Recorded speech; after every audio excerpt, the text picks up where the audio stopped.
What up, guys? We back to a reaction video. You know what is going on. I'm getting my setup still together. I'm still not working with the setup yet. Still missing other parts. They on their way though. They should be here. We should be rolling by next week. You're gonna see this video when a killer vlog his murder. Let's get it. How do you feel, Kayleen? We haven't done the part that I'm not looking forward to. My husband's great. He really is. He's very respectful to me. I mean, he spoils me. He takes care of me. I'm getting pretty close to that time. This is what I got to do. I don't even question it anymore. At this point, I don't know what's going to happen. Wait, so you burying? I may get caught right away. Burying her? I mean, I could basically be dead in 2 weeks or 3 weeks. I don't know. It's all in the chance at this point. Hey guys. Nice, look at all that smoke, oh my gosh. Though his family didn't yet know it, something was off with Peter Keller. What follows is found footage that just might be some of the most disturbing recordings ever filmed. He got a bunker. Documented like a YouTube video. He got a bunker, diaries bro. Peter created provide a rare glimpse into the mind of a killer and document how something that may have begun as an innocent hobby ultimately manifested as unbelievable cruelty. Sit there and think about stuff. Think about, like, how did I get so... The majority of the following footage has never been seen before. It has been analyzed by a licensed professional counselor. Okay. Looks Throwing like my beer back, guys, checking too. the camera out. Since it's the first time Stay tuned, stay tuned. watching myself. I hate watching myself. You watching this, Man, that's the way other people see me. So it's gonna take some getting used to. Not used to talking into a camera. Let's see, so here you can look at the trail. There's not much of a trail.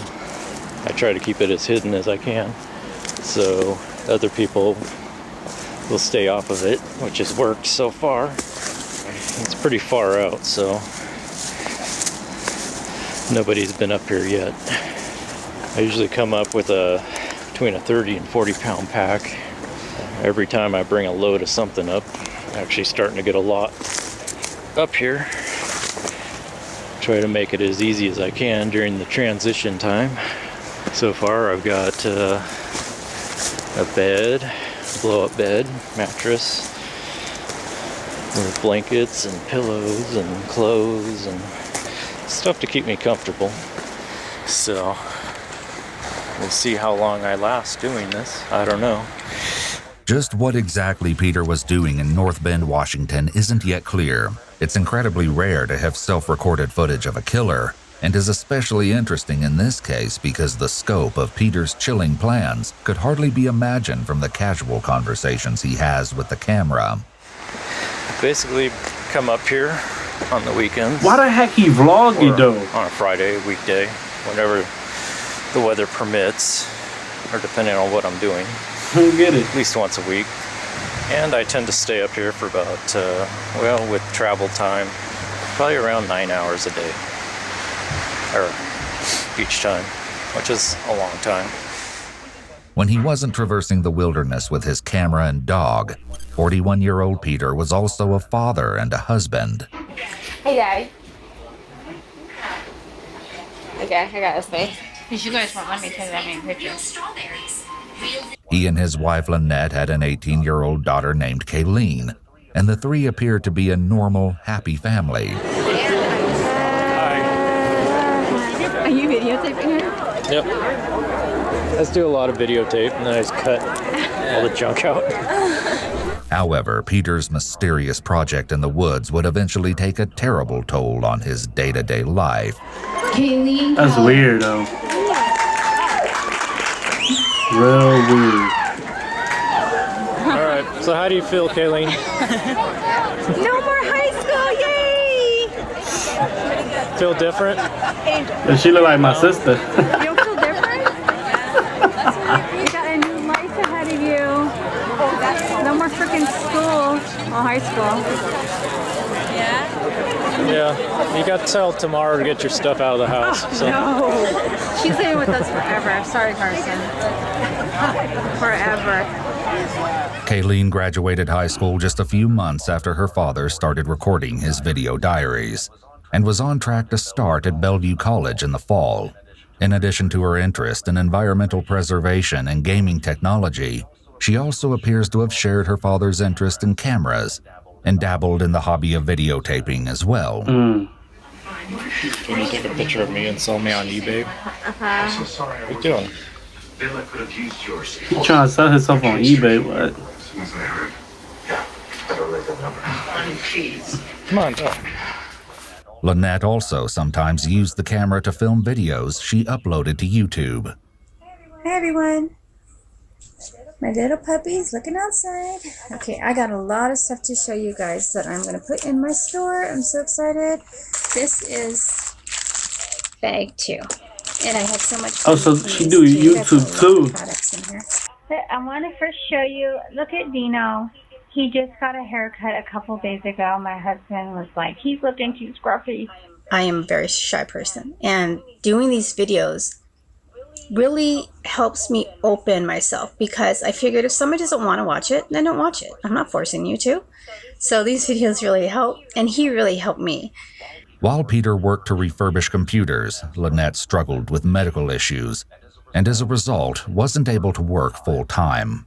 My husband, a few months ago, went out and bought me this big recliner for my back, and I'm just now starting to use it. I'm so happy. Usually I just sit on the, let's see. I love this chair.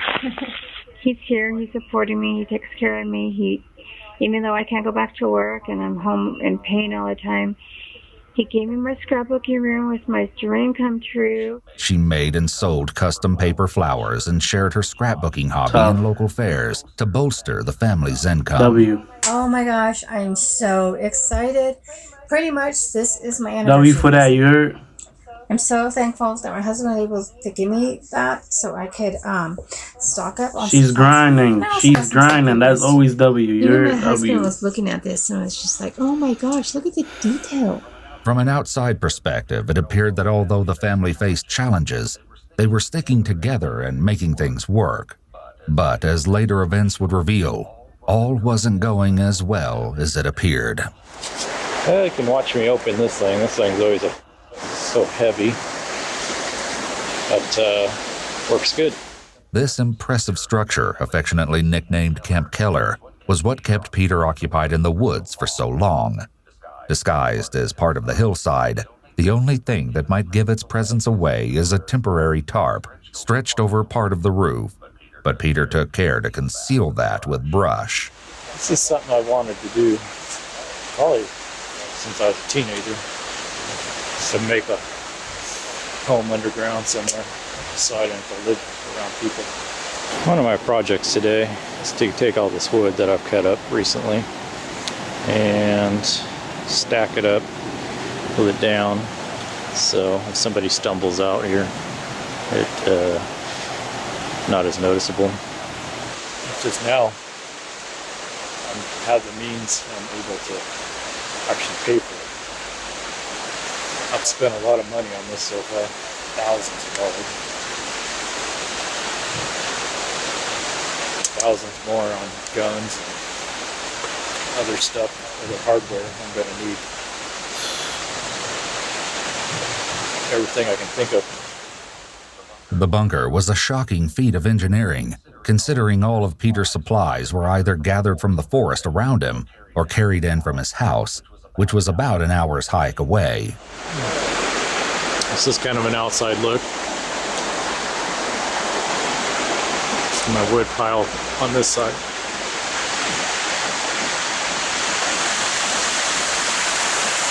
If he don't cover that shit, they gonna look for him. In addition to the tools and materials he needed to build the bunker, Peter carried a significant amount of food, drinks, and creature comforts into the camp. He brought enough to set up a kitchenette, complete with an emergency vodka stash. The entire complex was powered with a generator, which Peter somehow managed to bring up the mountain. He even went out of his way to engineer a wood-burning stove made out of an inverted metal garbage can. He rigged a chimney to funnel the smoke up and out of the residence. This smoke would ultimately provide a valuable clue as to the camp's location. Other highlights of Peter's stash include multiple 5-gallon buckets, which could not have been easy to move, heavy-duty chains, and a hacksaw.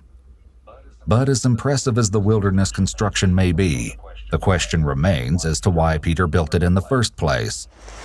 I just feel like I'm getting knocked back every time financially. My wife is just gonna suck all the money out that I have. And I'm so excited because I can actually afford. How much money do you have?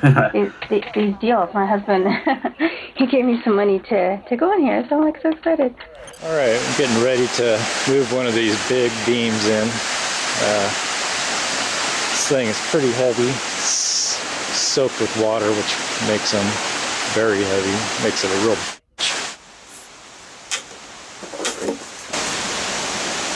Let's see. I met him when I was in high school, but I just, wasn't interested.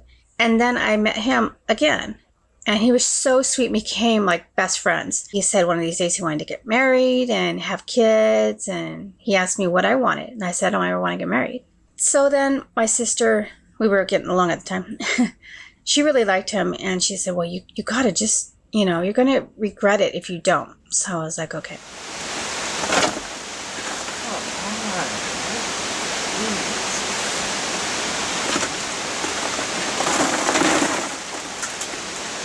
Then 3 months later, he started talking to me about marriage. And I was like, dude, I told you I don't want to get married. Stop pressuring me. We've only officially been together for 3 months. He actually started within a month. And I was just like, no, you got to stop. So finally, a little over 3 months, he asked me to marry him. I was like, of course I'll marry you. And I grabbed the ring and put it on my finger. I was just so excited. Jesus Christ, God damn it.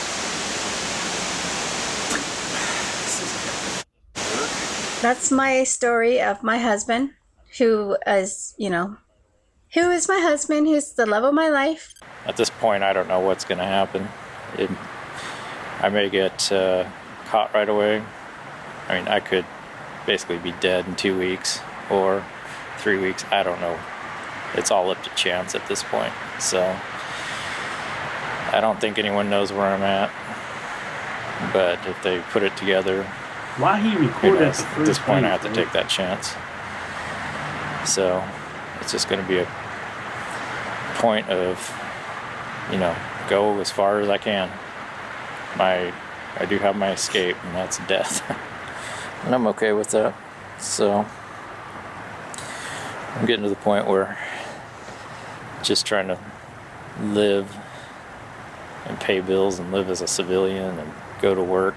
He's a great guy. Why did they record this? He stuck around with me. I'm, some guys are kind of leave when you get that, it's part of your vows. But anyways, I don't want to get on to that.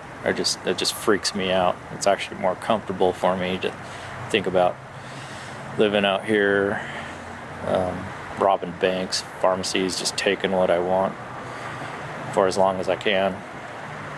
At least it'll be exciting. It won't be boring. And I don't have to worry about Lynette or Kayleen. And everything will be taken care of. It'll just be me. Peter's complaints are all too common, but could indicate the presence of major depressive disorder.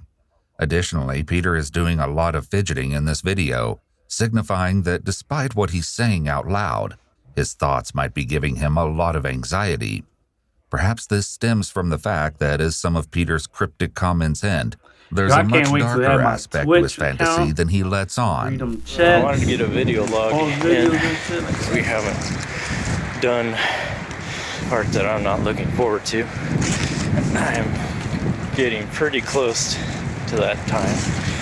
I'm guessing probably a couple months away, maybe 3. So yeah, I know I can, once I do this, I could either die then maybe something will happen, or a few days or weeks, or maybe even years. My goal is to make it 10 years, but that's the other hard part. It's either to not care about dying and to still care about the project.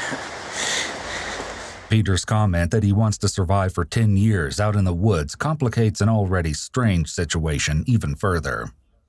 He isn't just aiming to leave his day-to-day life and job behind. There are Lynette and Kayleen to think about, and so far, he hasn't shown any interest of bringing them along on his adventure. Go ahead and open this. Oh my goodness. You are so sweet, you guys. Sorry I'm whispering. My husband's sleeping and our little doggy's sleeping with him. Last time I was doing a video, I was talking too loud and he woke up and came out here. Part of me has a hard time even imagining doing what I'm going to do, but as I think about it, I always come up to the same conclusion every time. I'm starting to get more okay with it. Other times I feel like I'm more than ready. I've tried to make it in this world and it just isn't happening. I'm 40 now and I am running out of time. I don't even question it anymore. It just seems like everything makes so much sense now. You know, just the more I've thought about it, the more I understand it. I don't really feel bad about it. It's just the way it is. You know, certain things happen that cause this to happen. So, just kind of accepted it and just rolling with it. Home sweet home.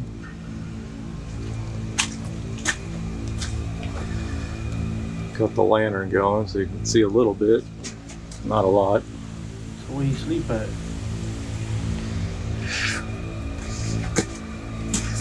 You know, I often wonder if what I'm doing is the right thing. And I think it is. These statements, though shocking, actually align with the earlier theory that Peter was suffering from a serious depressive disorder. You know, as I do this for hour on hour, it's like I just sit there and think about stuff. Think about, like, how did I get so f***ed up? How did so many things go wrong?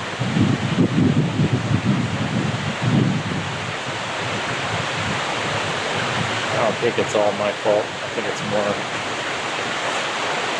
my upbringing, family life. I was just too ugly. Nobody cared. Peter's recollection of feeling off also supports the depression theory, as it's common for symptoms to emerge during adolescence. Additionally, it's known that individuals with unresolved trauma can become stuck developmentally. This could very possibly be what happened to Peter, as he previously mentioned that he'd wanted to build a camp like this since he was a teen. If he became emotionally stuck at that point in his life, it could explain his apparent resentment for his family, along with the continued desire to depart from society. Yeah, basically last year has been really tough on me. I've been coming to terms, realizing just how pathetic I am. And there's just no hope. But it's tough. I wasn't interested in anything anymore. Motivate myself. All I did was work on this. This is the only thing that would make me feel better. But I think I've come to terms with it.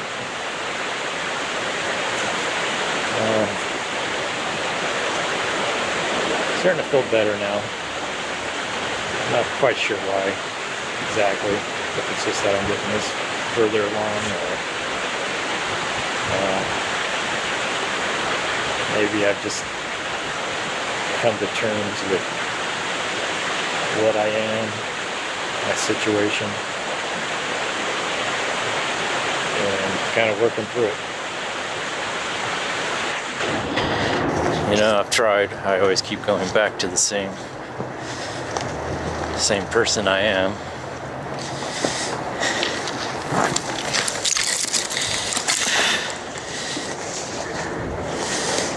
I guess it's also because I don't have anything. I never did. No money. My looks are horrible. My husband actually gave me some money, and I was going to go out and buy some of these, but I'm going to go buy ink instead. Oh my gosh. So awesome. Sorry, I'm trying not to get too excited because my husband. I wonder how many. No how many personality. times you walk a day with her since it's an hour back. I mean, I'm okay with it. It's just I understand now very clearly this is the only thing I have. It's just a single pick, but you know, we all add single pick. Sorry, my dog's being crazy. My husband's probably chasing him around the living room. I know, my husband spoils me. He hates seeing me in pain, so tonight he came home and he gave me another $20 because he knows I'm going to the doctor's tomorrow and he wants me to stop at Michael's and get some more stuff. Well, it's about 2 weeks before the end. This is going to be my last video, probably before till after that.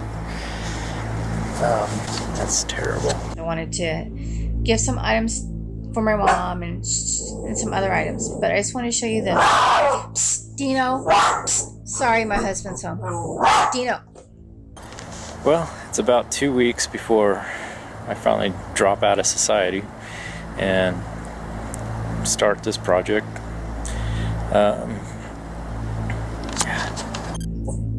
Sorry. Get to the point, man. The cute little puppy, right? So these are the items that are in there now. They're hard plastic. Stop. Well, it's about 2 weeks before we finally drop out of society, fully commit to this. This is probably going to be my last video till after that. Here we can see that Peter actually does retakes instead of being fully candid, like other videos suggest.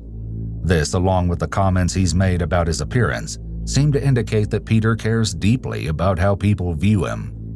The retake suggests he's purposely curating how he appears to anyone who views these tapes. He wants to make the best possible impression. Again, this could tie back to major depressive disorder and childhood trauma. Teenagers often act as though they have what's known as an invisible audience, the idea that people are watching them all the time and judging their looks and actions. From what we see in the videos, Peter seems to still be acting like this at age 41. This type of behavior can also be found in individuals with narcissistic tendencies. The question of Peter's intentions would be one of the first mysteries police faced when they became involved in the situation on April 22, 2012. It was a quiet day in the mobile home park where the Keller family lived when, seemingly out of nowhere, several neighbors heard what they believed to be an explosion. When they saw flames coming out of the windows of the Keller home, the neighbors summoned the fire department. Firefighters swarmed the home, climbing on top of it, even as the blaze ate through the roof. They had no idea just how seriously they were risking their lives until later. Once the fire was doused and investigators entered the residence, they discovered Peter Keller was nowhere to be found. Iwu spoke with Cindy West, a retired police sergeant who worked on the Keller case, in an exclusive interview.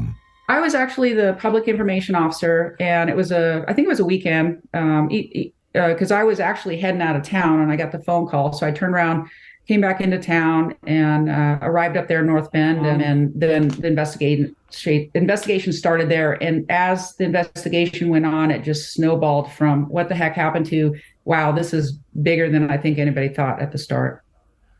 For those of you who aren't familiar, a public information officer handles all inquiries about an active case, providing private citizens as well as the media with information that's been approved for release.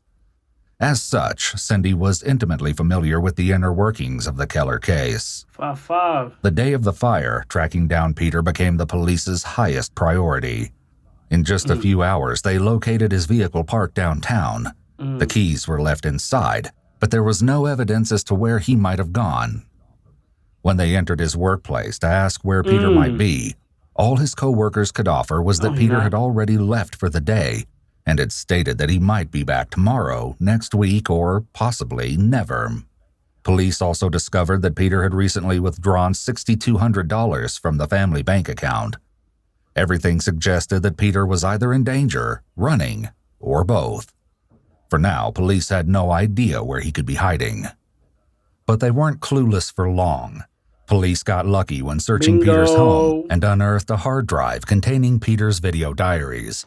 Combined with what else was discovered in the residence, the investigation went from serious to downright bone-chilling. Well, before, a while ago, I used to sit here and think, this whole thing is just crazy at times, and then I'd think about it, and then it would make sense, and it's like, okay, this is what I gotta do. Peter's decisiveness in this clip, paired with the horrific details of what police had found in the remains of his home, would likely be shocking to even the most seasoned law enforcement official. They were at a complete loss when it came to explaining how and why this had happened. Only time would reveal the haunting truth. When it came to the video entries, they supplied more than just a record of Peter's thoughts. As it turned out, other entries in the video diary and the accompanying photographs would become the key to tracking Peter. Retired Sergeant Cindy West was able to share the creative technique the police ended up using. They had photographs that Keller had taken on the mountainside as he's constructing this bunker, from nothing's there to a little bit more to a little bit more. In one of the photos, you can see, I couldn't see it, it looked like a power line in the distance. So you're looking off the mountain toward, which would be North Bend, the city. You can barely see this power line and something else. Again, I didn't think it was a power line, but our detective Mike Mellis says, I think that's a power line. I think that down there is probably the city. And then according to these other photos, there's a couple streams nearby. So he does a lot of investigation and says, well, it's got to be in one of these 2 points then. And I'm like, I don't know how he came up with that, but he was exactly right. Combined with reports of Peter's truck being regularly parked at a specific trailhead, this was enough information for police to start canvassing the area to search for Camp Keller. Bingo. It took 6 days, but eventually they succeeded. The smoke visible in this footage came from Peter's makeshift chimney and was instrumental in leading the police to Camp Keller. However, rushing in and making an arrest wasn't going to be an option. They had no idea how many people might be inside or what their intentions were. Remember, Peter had been stockpiling weapons and ammunition at home, and thanks to his videos, which were discovered when police reviewed the recordings that were not destroyed in the house fire, they knew he likely had firearms at his camp. Little did they know what else they would uncover. They also knew that there was a chance they could be dealing with a hostage situation. A direct approach could endanger Peter's life if he was being held captive, or spook him if he had hostages of his own. They needed to make whoever was inside come to them. You guys on the number 3 side, can you get to that window and break it out or throw a gas in there? Brian, there looks like a slot or a window that's propped open in the back. Found me. Directly towards the dirt wall, but I couldn't see it. He's got something over it. Maybe you guys can throw a log through it or something. But if we throw a number 2 in that ditch, it should cycle right up into the tarp, should push it right into the structure. That's exactly what they decide to do. The response team keeps the bunker surrounded in the hopes that the gas canister will drive those inside out of the bunker and straight to the waiting forces. But after about 10 minutes, nothing has changed. Yeah, it's dissipating finally. The first one you sent in is dissipating. You want me to throw a 98 under the window, the open window where we first gassed? Yeah, if you can do it from your position. With the gas canisters having no effect, the team is forced to reconsider their tactics. So for planning purposes, if this gas isn't going to work, we may have the command post try and locate like a wildlands fire pump and hose that can pump a large volume of water into this place, Greg. Okay. I think we could probably utilize this creek. We just need enough hose and a pumping station to get it, up to where we want it. We've got new photos showing this bunker may have multiple levels. Big copy. This information actually came from Peter directly and the self-recorded videos that they found in his burned-out house. Well, this is the end of the day. I'm getting wrapped up, getting ready to leave. I don't know if you can see me, but it's kind of one last look at everything. That's my fireplace, wood stove, whatever. Pretty dark.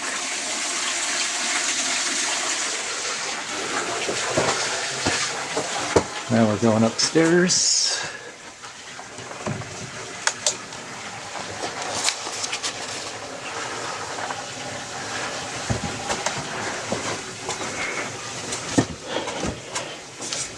This is where most of my supplies are. That's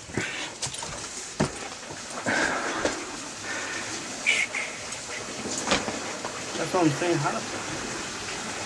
How the heck he take all that shit in a couple of days? Pretty well stocked up. It was up. 2 months he built that. It's my window. But he gotta be walking back and forth at least 2 times a day. These are hours. Looking down on the wood stove.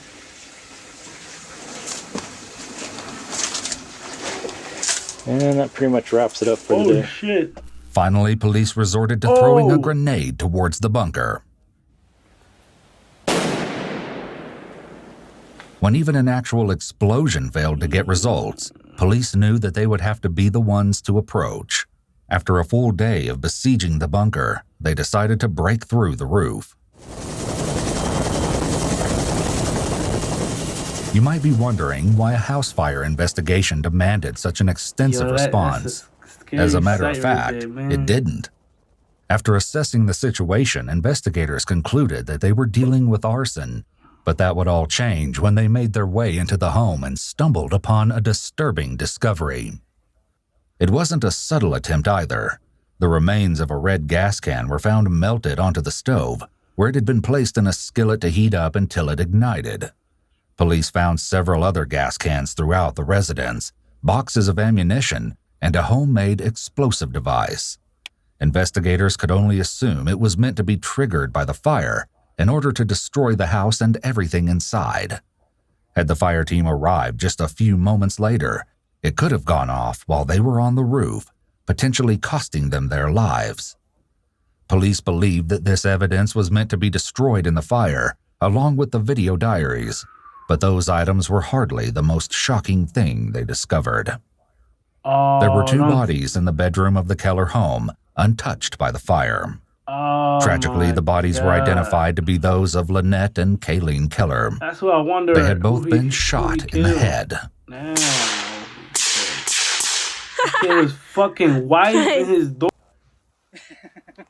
Nice, look at all that smoke. Oh my gosh. Okay, make sure you don't touch this. Okay. Because this gets really freaking hot. It seems that what Peter's video diaries have been hinting at the entire time was killing his own family. Part of me has a hard time even imagining doing what I'm going to do. But as I think about it, I always come up to the same conclusion every time. I'm starting to get more okay with it. Retired Sergeant Cindy West was once again willing to share her thoughts on the tragedy.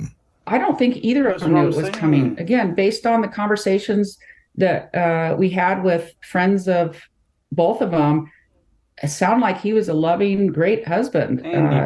So I think they're both blindsided by it. And, you know, I don't know.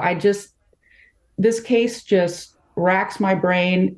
There's no way it's ever going to resolve in my brain, because you just think, why? Not only did he kill his wife and his daughter, but based on the friends and neighbors, he had this dog that went everywhere with him, hiking, or apparently to go build a bunker, you know, for all these years. And he killed the dog too. He was afraid that the dog would give him away in the bunker, and so he killed the dog too. Again, there's no explanation. I mean, I get that he obviously had some sort of mental illness.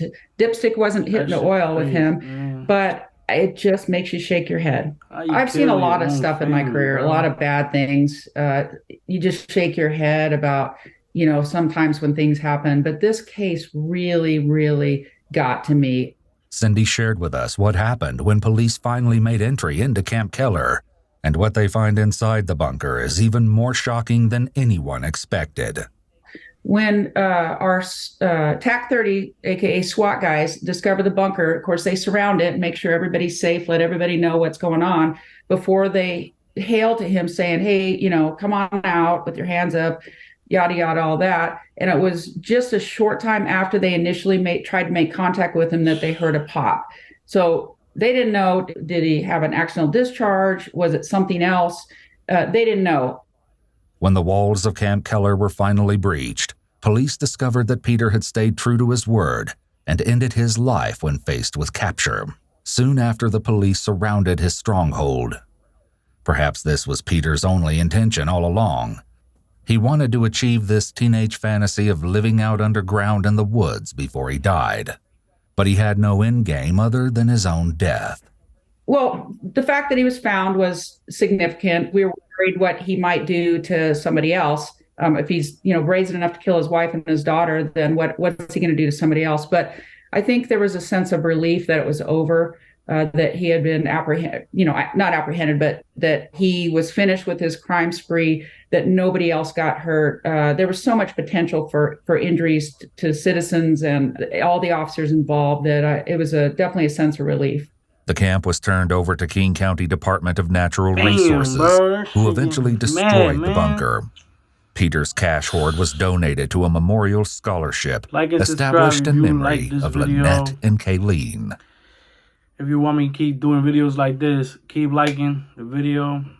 And we're going to go to the next video, guys.